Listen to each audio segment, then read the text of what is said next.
वो अपने बेहतरीन काम जैसे थिंक एंड ग्रो रिच के लिए जाने जाते हैं, जिसका नाम अब तक की 10 बेस्ट सेलिंग बुक की लिस्ट में शामिल है। उनके ज्यादातर बुक्स का थीम सक्सेस हासिल करने पर ही फोकस किया गया है। नेपोलियन हिल का मानना था कि जब आपकी उम्मीदें बहुत ऊंची होती हैं तो आपका जीवन भी बड़ा और शानदार होता है। तो आइए शुरू करते हैं इस शानदार बुक से, जिसका टाइटल है लॉज ऑफ सक्सेस। और बुक का इंट्रोडक्शन कुछ इस तरह के सवाल से शुरू होता है। क्या आप मिलेनियर बनना चाहते हैं? अब आप कहेंगे कि भाई कौन नहीं बनना चाहता। बिल्कुल सही बात है। आजकल किसी को सक्सेसफुल तभी माना जाता है जब वो करोड़पति होता है।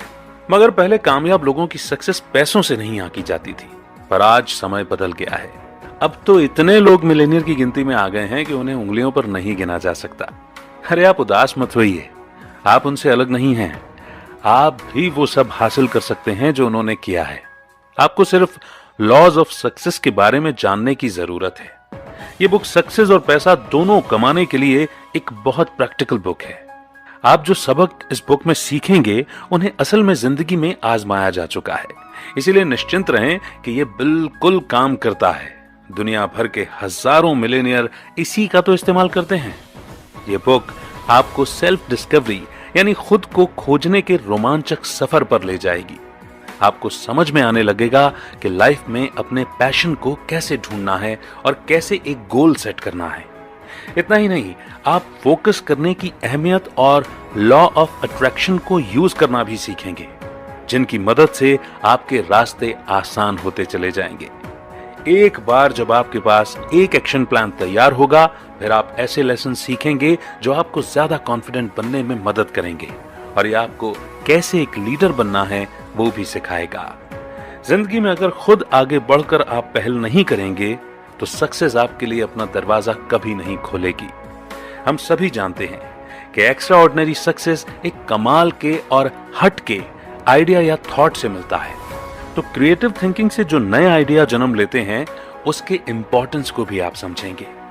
आप इस बुक की पावर पर निश्चिंत होकर भरोसा कर सकते हैं, क्योंकि इस बुक ने सिर्फ 6 महीनों के अंदर तकरीबन 3000 लोगों को मिलियनेयर बनाया है। और उनमें से कईयों का कोई बिजनेस भी नहीं था, लेकिन उन्होंने कुछ नया शुरू करने का जज्बा दिखाया। इसलिए अगर आपका कोई बिजनेस नहीं है तो अभी इसकी शुरुआत करें। अगर आपका लाइफ में कोई मकसद नहीं है तो इस बुक से मिली सीख को फॉलो करें और आप सीख जाएंगे कि दुनिया के सक्सेसफुल लोगों के बीच अपनी जगह कैसे बनानी है। अगर वो इसे कर सकते हैं तो आप भी बिल्कुल ऐसा कर सकते हैं। तो आइए आगे बढ़ते हैं। शुरुआत करते हैं चैप्टर से, introduction to the mastermind. Mastermind वो माइंड है जो 2 या उससे ज्यादा लोगों के क्रिएटिव थिंकिंग या साथ मिलकर काम करने से बनता है। अक्सर एक कॉमन गोल को अचीव करने के लिए 2 लोग साथ मिलकर काम करते हैं। हर चीज की तरह माइंड की भी अपनी एनर्जी होती है। 2 लोगों के माइंड की एनर्जी अलग अलग हो सकती है। यही कारण है कि अक्सर कुछ लोगों को लव एट फर्स्ट साइट हो जाता है, तो वहीं न जाने क्यों 2 लोग एक दूसरे को बिल्कुल भी पसंद नहीं करते। जब 2 माइंड एक ही एनर्जी की वजह से अट्रैक्ट होते हैं तो वो एक साथ मिलकर काम करने लगते हैं। अब ये माइंड बहुत ज्यादा पावरफुल होता है और एक इंसान के दिमाग की तुलना में बहुत ज्यादा क्रिएटिव तरीके से सोच सकता है। इमेजिन कीजिए कि अगर 4-5 लोग एक ही एनर्जी के आसपास इकट्ठा होते हैं तो उनका गोल भी सेम होगा और वो बिल्कुल एक जैसे प्रिंसिपल को ही फॉलो करेंगे। अगर इस ग्रुप ने अपने रिसोर्सेस को जोड़ दिया और एक साथ काम करने लगे तो वो ऐसी सक्सेस अचीव करेंगे जिसकी कोई बराबरी नहीं कर सकेगा। मास्टरमाइंड की इस पावर को आइए 3 पावरफुल लोगों के जरिए समझते हैं। फोर्ड, एडिसन और फायरस्टोन वो दिग्गज हैं जिन्हें कौन नहीं जानता। ये बात किसी से छुपी नहीं है कि फोर्ड इस दुनिया के पावरफुल लोगों की लिस्ट में शामिल हैं। अगर कभी उन्हें $1 बिलियन की भी जरूरत हो तो वो चुटकियों में उसका बंदोबस्त कर सकते हैं, और इसके लिए उन्हें ज्यादा कुछ नहीं, बस कुछ फोन कॉल्स करने की जरूरत होगी। जब उन्होंने अपना ऑटोमोबाइल का बिजनेस शुरू किया, फोर्ड को $225 मिलियन उन गाड़ियों की पेमेंट के रूप में हाथों हाथ मिल गई, जिनकी अब तक डिलीवरी भी नहीं हुई थी। ऐसा कभी कभार ही सुनने को मिलता है कि जब कोई प्रोडक्ट मार्केट में आने से पहले ही इतने शान से बिक जाता है। ये सब उस विश्वास की पावर के कारण हुआ जो फोर्ड के कस्टमर्स उन पर करते थे। तो अब दूसरे जाने माने शख्स हैं थॉमस एडिसन। लोगों का कहना है कि वो बहुत धार्मिक थे। वो साधारण लोगों की तरह इंसान द्वारा लिखी गई धर्म की बुक पर विश्वास नहीं करते थे, बल्कि नेचर जो उन्हें सिखाती थी वो उस पर विश्वास करते थे। उन्होंने हमेशा नेचर से काफी जुड़ाव हुआ महसूस किया। नेचर के साथ इस अद्भुत कनेक्शन के कारण एडिसन ने पहली वॉइस रिकॉर्डिंग डिवाइस फोनोग्राफ का आविष्कार किया। यहां तक कि वो तूफानी आसमान से बिजली भी पृथ्वी पर लाने में कामयाब हुए, ताकि इंसान उसका इस्तेमाल सभी तरह के काम के लिए कर सके। उनके अनगिनत लाजवाब इन्वेंशन दुनिया के लिए किसी गिफ्ट से कम नहीं है, और उनका योगदान आज भी लोगों के जहन में जिंदा है। इस लिस्ट में तीसरे दिग्गज हैं Harvey Firestone. Firestone tyre industry के पीछे जो कमाल का दिमाग है वो उन्हीं का था। फोर्ड और एडिसन की तरह उन्होंने अपनी सक्सेस स्टोरी की शुरुआत बिना पैसों और बिना किसी एजुकेशन के की थी। अगर फोर्ड के पास कुछ था तो वो था उनका पक्का इरादा और एक जीनियस माइंड जो सक्सेस पाने के लिए ही बना था। ज्यादातर लोग नहीं जानते कि एक मजबूत दोस्ती ने इन तीन हस्तियों को एक साथ जोड़े रखा था। हर साल वो शिकार का आनंद लेने के लिए किसी न किसी जंगल में साथ समय बिताया करते थे। वो इस समय का इस्तेमाल आराम करने और अपनी एनर्जी को रिचार्ज करने के लिए किया करते थे। एक और बड़ी दिलचस्प बात है जो शायद वो तीनों भी नहीं जानते होंगे कि उनका ये स्ट्रॉन्ग कनेक्शन उन्हें और भी ग्रेट बनने में मदद कर रहा था। हम बिल्कुल इसी कनेक्शन की बात कर रहे थे जिसे हम मास्टर माइंड कहते हैं। कुछ लोग इस दावे पर डाउट कर सकते हैं, लेकिन तीन महान लोगों की समानता ये साबित करती है कि उनकी एनर्जी का एक दूसरे पर असर होता था। उन तीनों ने बिल्कुल नीचे से शुरुआत की।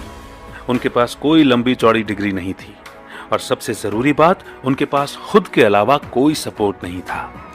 ये फैक्ट कि उनका नाम हिस्ट्री के पन्नों में अमर हो गया, ये साबित करता है कि उनके कनेक्शन ने एक ऐसे शक्तिशाली टूल को बनाया जिसे हम मास्टर माइंड कहते हैं। आइए अब आगे बढ़ते हैं नेक्स्ट चैप्टर की ओर। A definite chief aim. हर इंसान के पास लाइफ में एक गोल होना चाहिए। इसके दो कारण हैं। सबसे पहला, जब आप एक डेफिनेट गोल सेट करते हैं तो आप उस गोल के अनुसार काम करने के लिए खुद को प्रोग्राम करने लगते हैं। ये साइकोलॉजिकल रूप से साबित हो चुका है कि जब हम अपने थॉट्स को किसी एक चीज पर फोकस करते हैं तो हम ऑटोमेटिकली उस गोल के हिसाब से परफॉर्म करने लगते हैं। दूसरा फायदा यह है कि ये आपको एक ऐसा वर्किंग प्लान तैयार करने में मदद करता है जो आपको बेशुमार दौलत दिला सकता है। हम सभी सक्सेसफुल और अमीर बनना चाहते हैं, लेकिन ये तभी हो सकता है जब हम अपनी पावर और एनर्जी को एक ही रास्ते पर फोकस करें, क्योंकि पावर ऑर्गेनाइज्ड एफर्ट होता है। एक डेफिनेट गोल होने से यह आपकी लाइफ में उन लोगों को अट्रैक्ट करने लगता है जिनका माइंडसेट बिल्कुल आप जैसा होता है। जब आप ऐसे लोगों के साथ अपनी एनर्जी को जोड़ते हैं तो आप एक ऐसा पावरफुल मास्टरमाइंड बना सकते हैं जो आपको एक्स्ट्रा ऑर्डिनरी सक्सेस की गारंटी देगा। आइए अब एक ऐसे आदमी से सीख लेते हैं जिसके 7 बेटे थे। एक बूढ़ा आदमी था जिसके 7 बेटे थे। उसके बेटे हमेशा आपस में लड़ते रहते थे। ना वो कभी साथ काम करते थे और ना किसी एक बात पर सहमत होते। इसलिए एक दिन उस बूढ़े ने उन सबको सबक सिखाने की ठान ली। उसने सबको अपने कमरे में बुलाया, फिर 7 पतली पतली लकड़ियां ली और उन्हें जोड़कर एक मजबूत बंडल बना दिया। अब उसने अपने बेटों को बंडल तोड़ने के लिए कहा। उसके हर बेटे ने कोशिश की, लेकिन कोई भी उस बंडल को तोड़ नहीं पाया। अब वो बुजुर्ग व्यक्ति मुस्कुराने लगा। उसने उस बंडल पर बंधी रस्सी को खोला तो लकड़ियां अलग अलग हो गईं। अब उसने हर बेटे को एक लकड़ी दी और उसे तोड़ने के लिए कहा। इस दफा उन सब ने बड़ी आसानी से लकड़ी को तोड़ दिया। तब उसने अपने बेटों को समझाया कि जो सबक इन लकड़ियों ने सिखाया है वो बहुत अनमोल और कीमती है। जब लकड़ियां साथ बंधी होती हैं तो वो मजबूत होती हैं और उन्हें आसानी से तोड़ा नहीं जा सकता है, लेकिन बंडल खुलने पर जब वो अलग अलग हो जाती हैं तो वो कमजोर होती हैं और कोई भी उन्हें आसानी से तोड़ सकता है। फिर उसने कहा कि अगर वो सब साथ मिलकर काम करेंगे तो कोई उन्हें नुकसान नहीं पहुंचा पाएगा, उनके सक्सेस के रास्ते में कोई बाधा नहीं डाल पाएगा। लेकिन अगर वो ऐसे ही झगड़ते रहे, अपना जीवन यूं ही अलग अलग जीते रहे, तो वो हमेशा ही कमजोर बने रहेंगे और लोग आसानी से उनका फायदा उठाते रहेंगे। सक्सेस के लिए ऑर्गेनाइज्ड एफर्ट एक बहुत ही पावरफुल हथियार है। अपने आसपास के लोगों को कभी कम ना समझें। लाइफ को मीनिंगफुल बनाने के लिए आपके पास एक मकसद होना चाहिए। फिर उस पर फोकस करें और ऐसे लोगों को ढूंढें जो उसे हासिल करने में आपके साथ कदम से कदम मिलाकर चल सकें। आइए अब आगे बढ़ते हैं और सेल्फ कॉन्फिडेंस इस चैप्टर को समझते हैं। क्या आप जानते हैं कि आपके और आपके सक्सेस पाने की इच्छा के बीच में कौन खड़ा है? वो है आपका डर। डर हमारी कमियों का सबसे बड़ा कारण है। हम न जाने कितनी चीजों से डरते हैं, गरीबी से, क्रिटिसिज्म से, बूढ़े होने से, बीमार होने से, यहां तक कि ये जानते हुए भी कि जो पैदा होता है उसे एक न एक दिन तो मरना ही है, हम फिर भी मरने से डरते हैं। हम इस डर की मानसिकता के साथ ही बड़े हुए हैं और ये हमारे सबकॉन्शियस माइंड में बैठ गया है। इसीलिए हमारे डर पर काबू पाने के लिए हमें कॉन्फिडेंट होने की और ऑटो सजेशन को इस्तेमाल करने की जरूरत है। खुद पर कॉन्फिडेंस रखें और हमेशा पॉजिटिव सोच बनाए रखें और ऑटो सजेशन के लॉ को अपना चमत्कार करने दें। जब आप किसी गोल पर अपना पूरा ध्यान फोकस करते हैं तो आप अपनी लाइफ में वो सब कुछ अट्रैक्ट करने लगते हैं जो आपके रास्ते को आसान करता चला जाता है। अगर आपको लगता है कि आपके सपने बहुत बड़े हैं तो सेल्फ कॉन्फिडेंस आपका सबसे अच्छा दोस्त होता है। आइए इसे दुनिया के एक बेहतरीन सेल्समैन से सीखते हैं। चार्ली हमेशा घबराने वाला डरपोक किस्म का लड़का था। सभी जानते थे कि वो दब्बू था और आसानी से बात मान लेता था। चार्ली का मानना था कि शांति और सुकून से जीने के लिए आपको चुपचाप और पीछे छुप कर जीना चाहिए ताकि किसी का आप पर ध्यान ही ना जाए। एक दिन चार्ली ने सेल्फ कॉन्फिडेंस पर एक लेक्चर सुना। उस लेक्चर में कहे गए शब्दों ने उस पर ऐसा असर किया कि उसने तुरंत खुद को बदलने का फैसला किया। अगले दिन चार्ली अपने बॉस के पास गया और उसने न्यूज़पेपर की कंपनी में उसकी पोजीशन को बदलने के लिए कहा। उसने कहा कि वो एडवर्टाइजिंग डिपार्टमेंट में काम करना चाहता था। मैनेजर ने उसकी बात मान ली और चार्ली ने उस दिन से अपना नया काम करना शुरू कर दिया। अब हर कोई इस बात पर बेट लगा रहा था कि चार्ली तो फेल हो जाएगा, लेकिन चार्ली ने ठान ली थी कि वो सक्सेसफुल होकर लोगों की बात का जवाब देगा। वो अपने ऑफिस में गया और उसने उन लोगों की लिस्ट बनाई जिन्हें वो अपना प्रोडक्ट बेचना चाहता था। लेकिन ये कोई ऐसी वैसी लिस्ट नहीं थी, ये बहुत अलग लिस्ट थी। चार्ली ने उन लोगों का नाम नहीं चुना था जिन्हें प्रोडक्ट बेचना आसान था, बल्कि उसने ऐसे नाम चुने थे जिनसे दूसरे सेल्समैन डील करने से कतराते थे। चार्ली इस बार कॉन्फिडेंट तो था, लेकिन नेचर से अब भी शर्मीला था। इस कमी से उभरने के लिए उसने पार्क जाने का फैसला किया। वो अपने साथ वो लिस्ट भी लेकर गया और उन लोगों के नाम को बार बार दोहराने लगा। वो खुद से कहता रहा कि इस महीने के अंत तक इस लिस्ट के सारे लोग पक्का उससे प्रोडक्ट खरीद लेंगे। अपनी नई पोस्ट के पहले हफ्ते के दौरान चार्ली उस लिस्ट में शामिल 3 लोगों को प्रोडक्ट बेचने में कामयाब रहा। इस चीज को उसने अपने पेपर में एडवर्टाइज भी किया। आश्चर्य की बात तो ये थी कि जिन्हें कोई भी प्रोडक्ट नहीं बेच पाया था, चार्ली ने उन सभी लोगों को प्रोडक्ट खरीदने के लिए मना लिया था। सिर्फ एक शख्स ऐसा था जो उसके ऑफर को बार बार रिजेक्ट करता रहा। आपको क्या लगता है कि चार्ली ने उस एक आदमी का नाम लिस्ट से हटा दिया? हाजी बिल्कुल भी नहीं। वो अब कहां मानने वाला था। अगला महीना शुरू हो गया, लेकिन चार्ली ने लोगों के नाम की कोई नई लिस्ट नहीं बनाई, बल्कि उस एक नाम पर ही अड़ा रहा। पूरे महीने हर सुबह वो उस क्लाइंट को फोन करता और वो हर बार उसे मना कर देता। महीना खत्म होते होते आखिर एक दिन उस आदमी ने चार्ली से पूछ लिया कि वो क्यों उस पर अपना टाइम बर्बाद कर रहा था, जबकि वो अच्छे से जानता था कि वो उसका ऑफर एक्सेप्ट नहीं करेगा। चार्ली ने इसका जवाब बड़ी चतुराई से दिया। उसने कहा कि हर रोज फोन करने से वो उस हर बहाने के बारे में जान पा रहा था जो एक कस्टमर किसी सेल्समैन को मना करने के लिए करता है। इससे वो एक ऐसी स्ट्रेटजी बना सकता था कि उसके पास कस्टमर के हर बहाने का एक बेहतरीन उपाय हो और जिसे सुनने के बाद वो कस्टमर किसी भी सूरत में प्रोडक्ट खरीदने से मना न कर पाए। चार्ली का जवाब सुनकर उस आदमी को बड़ा ताज्जुब हुआ। वो चार्ली के लगन और खुद पर जो उसका अटल विश्वास था, उसकी तारीफ किए बिना नहीं रह पाया। उसने चार्ली की धुन को देखकर आखिर एक एडवर्टाइजिंग पोस्ट खरीदने का मन बना ही लिया। ये डील चार्ली के करियर का सबसे इंपॉर्टेंट सौदा साबित हुआ। इस अकेले डील ने चार्ली को दुनिया का सबसे फेमस सेल्समैन बना दिया। और क्या ये बताने की जरूरत है कि इसी की वजह से चार्ली एक मिलियनेयर बन गया था। तो जो अपने काम की धुन में रमा रहता है, सफलता झक मार कर उसके पास चली आती है। और आइए कामयाबी पाने की अगली सीढ़ी यानी कि अगले चैप्टर की ओर बढ़ते हैं, जो है द हैबिट ऑफ सेविंग। क्या आप जानते हैं कि अगर किसी काम को बार बार करो तो वो हमारी आदत बन जाती है। अब ये आदत अच्छी भी हो सकती है और बुरी भी। एग्जाम्पल के लिए पैसे बचाना हर सक्सेसफुल आदमी की आदत है। ये एक बहुत पावरफुल हैबिट है जिसे हम अक्सर नजरअंदाज करते हैं। पैसे बचाने के लिए आपको अपने इनकम को एक खास तरीके से अलग अलग चीजों में डिस्ट्रीब्यूट करने की जरूरत है।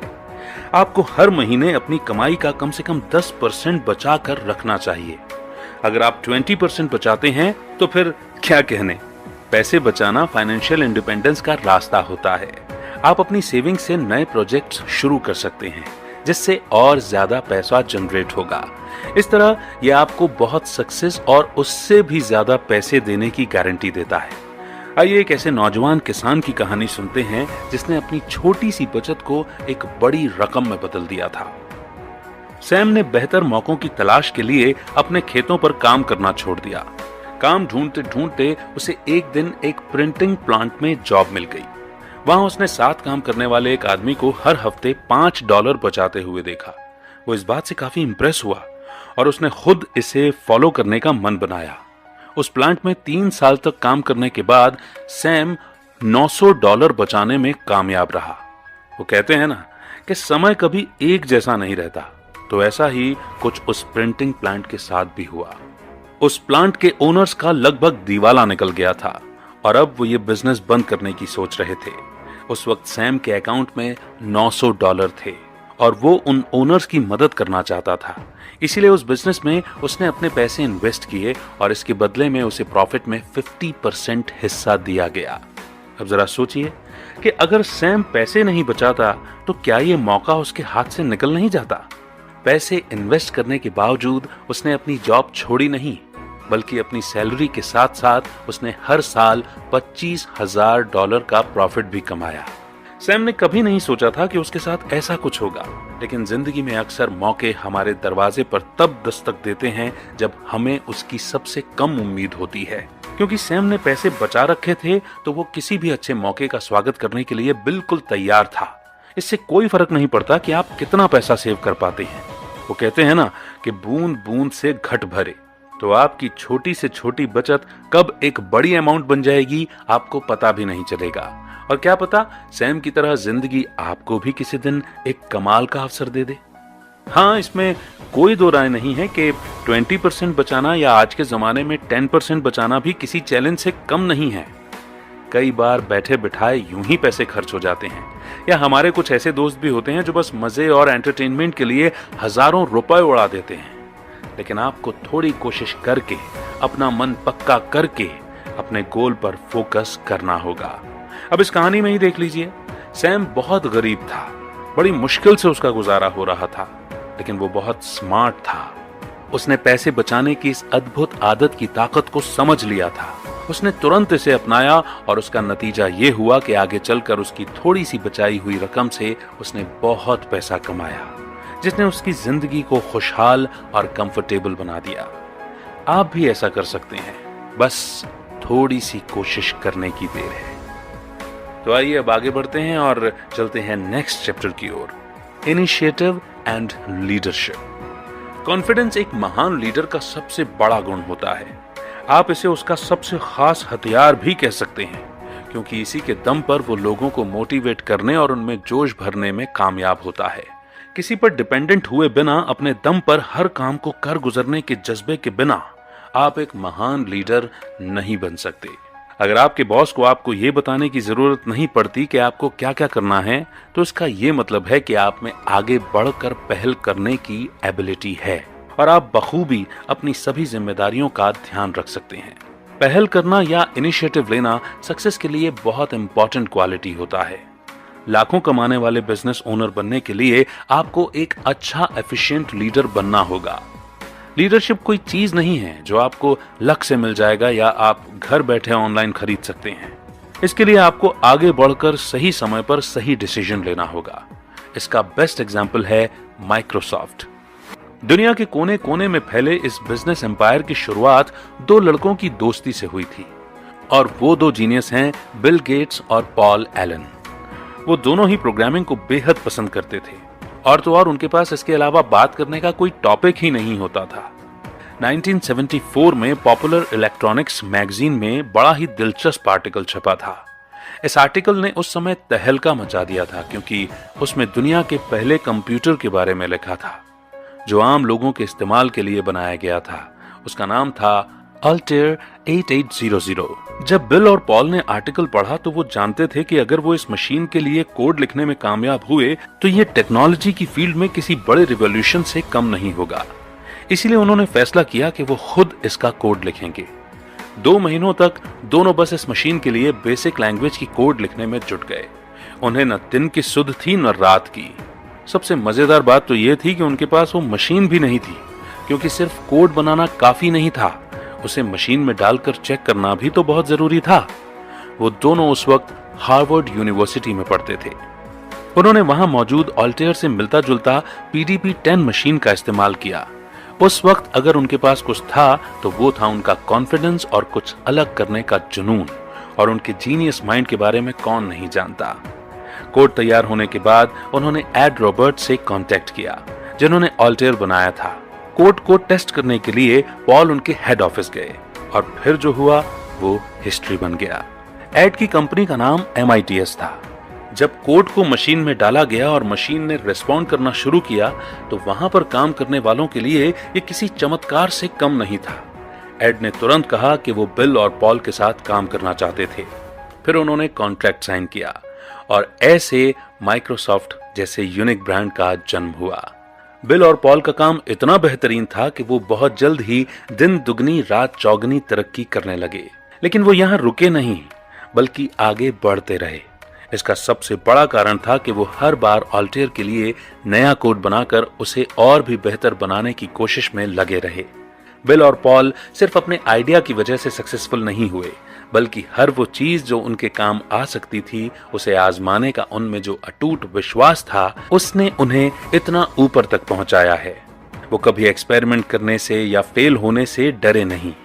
प्रोग्रामिंग उनका पैशन था और वो उनके लिए इतना आसान था मानो उनके लिए बस वो एक खेल हो। वो लगातार एक्सपेरिमेंट करके नए नए आइडिया और कॉन्सेप्ट लाते रहे। कभी किसी ने उन्हें नहीं बताया कि उन्हें क्या करना है, कैसे करना है। उन्होंने जो किया अपने दम पर किया, और इसे ही लीडरशिप कहते हैं। और अब अगला चैप्टर है इमेजिनेशन। इमेजिनेशन वो पावर है जिससे आप अपने मन में कुछ भी क्रिएट कर सकते हैं।